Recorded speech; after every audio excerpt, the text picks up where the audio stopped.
अस्सलाम वालेकुम वरहमतुल्लाहि वबरकातुहू।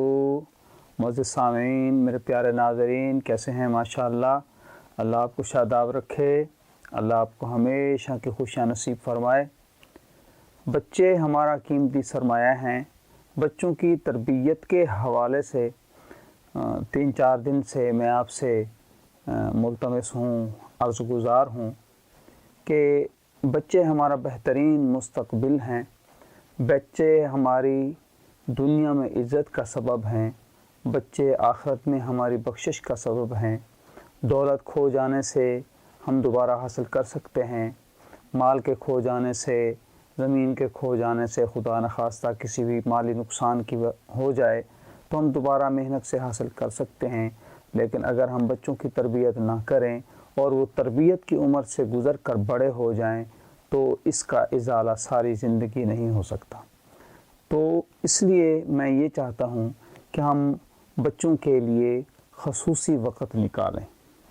बच्चों को ख़ास तौर पर हमारे प्यारे नबी सल्लल्लाहु अलैहि वसल्लम जैसे अपनी तवज्जो अता फ़रमाते थे, हम भी बच्चों के साथ ऐसी ही खूब तवज्जो करें।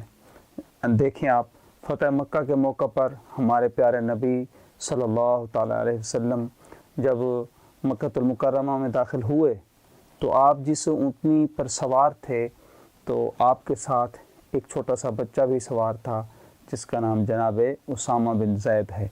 आप बच्चों को यानी इतनी अहमियत देते थे, इतनी कदर देते थे, इतना प्यार देते थे, इतना करीब रखते थे। तो हम भी अपने सफ़र हज़र में बच्चों को अहमियत दें, बच्चों को पूरे नाम से पुकारें, बच्चे के साथ वैसे ही बात करें जैसे बड़े आदमी के साथ बात करते हैं, अदब से बात करें। खाना खाते हुए भी बच्चे को साथ बिठाकर जैसे बड़े को कहते हैं जी शुरू करें, बच्चे को भी ऐसे यानी उसको आदाब का ख़ास यानी रियायत करें। और कभी बच्चे को गाली ना दें, उसको उसकी यानी कमज़ोरी या उसकी गलतियों पर उसे डांटें नहीं, मोहब्बत से समझाएं। इसी तरह बच्चों को डराएं नहीं, बिल्ली आ रही है, कुत्ता आ रहा है, अंधेरे से ना डराएं, बल्कि बच्चे के दिल में अल्लाह की बड़ाई डालें, अल्लाह की मोहब्बत डालें। खाना खिलाएं तो ये रोटी हमें अल्लाह ने दी है, बिस्मिल्लाह पढ़ के अल्लाह का नाम लेकर बेटा खाएं। पानी दें तो दूध दें, जैसे बच्चे को फीडर दे रहे हैं दूध का तैयार करके बिस्मिल्लाह पढ़ कर और कहें ये दूध हमें अल्लाह ने दिया है। तो जिस वक़्त बच्चा हमारा कहा नहीं मान रहा होता तो उस वक़्त बजाय उसको डंडे से डराने के या चीज़ों से डराने के या जानवरों का डरावा देने के, हम उसको अपने प्यारे अल्लाह की तरफ मुतवज्जे करें। देखें बेटा, अगर आप मेरा कहा नहीं मानेंगे तो मैं भी नाराज़ हो जाऊंगी और अल्लाह भी नाराज़ हो जाएंगे। हमने अल्लाह को नाराज़ नहीं करना बेटा। अल्लाह तो हमें खाना खिलाता है, अल्लाह ने तो हमें कपड़े दिए हैं, अल्लाह ने तो हमें पैदा किया है, अल्लाह तो हमारा मालिक है। यानी इस तरह अल्लाह की मोहब्बत और खलाकियत और अल्लाह के इनामात का बार बार जिक्र करें। आप ये देखें कि अभी बच्चा छोटा होता है तो अमूमन क्योंकि वो माँ की गोद में होता है तो माँ अपने भाइयों का जिक्र कर करके उसके जहन में मामू की मोहब्बत डाल देती है। हालांकि मामू दूर होता है, मामू पास नहीं होता, लेकिन बार बार उसके मामू का ऐसे जिक्र करती है बातों बहानों से कि बच्चा अपने मामू से मोहब्बत करने लगता है। इसी तरह अगर हम ये चाहें कि हमारे अल्लाह की मोहब्बत हमारे बच्चों में पैदा हो जाए और बच्चा नाफरमानी ना करे तो पहले हम अपने अल्लाह की मोहब्बत डालेंगे, फिर बच्चे में अल्लाह की फर्माबरदारी। दर हकीकत अल्लाह की फर्माबरदारी हमारी फर्माबरदारी से है, हमारे फर्माबरदार होंगे तो अल्लाह के फर्माबरदार होंगे। इसी तरह हमने एक और चीज़ आजकल बहुत है कि रात को हम बच्चों को पैम्पर्स पहनाते हैं। तो ये जो पैम्पर्स हैं ये बग़ैर सफ़र के वैसे ही रात को सोने के लिए ना पहनाए जाएं। एक तो बच्चा पेशाब करता है, जो गंदगी है इसके जिस्म के साथ लगी रहती है। हाँ, कहीं सफ़र में है, कहीं मेहमान गए हुए हैं, फिर तो मजबूरी है। बसूरत दीगर घर में इसको ज़्यादा इस्तेमाल न करे।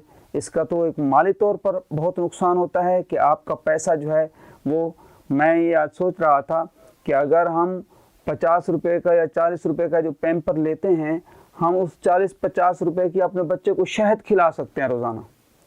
कम से कम वो अच्छे से अच्छा शहद भी एक चम्मच तो बनता होगा 40 रुपए का।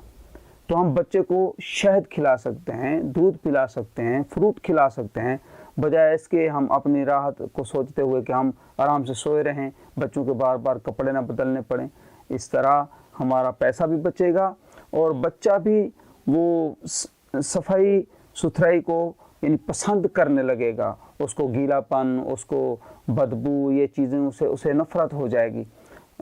और इसी तरह हमारा वक़्त भी बचेगा, हमारे पैसे भी।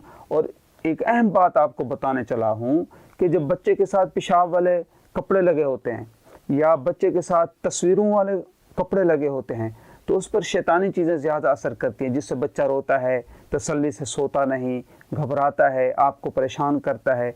अगर बच्चे के साथ तस्वीरें ना हों, उसके साथ गंद लगा हुआ हो ना हो, पेशाब लगा हुआ हो ना हो, साफ़ सुथरा होकर सोए और मौविज़तैन जो आखिर 3 सूरतें हैं वो पढ़कर आप बच्चे को दम करके सुलाएं तो पुरसकून सोएगा। अल्लाह आप सबका हामी नासर हो। बहुत शुक्रिया।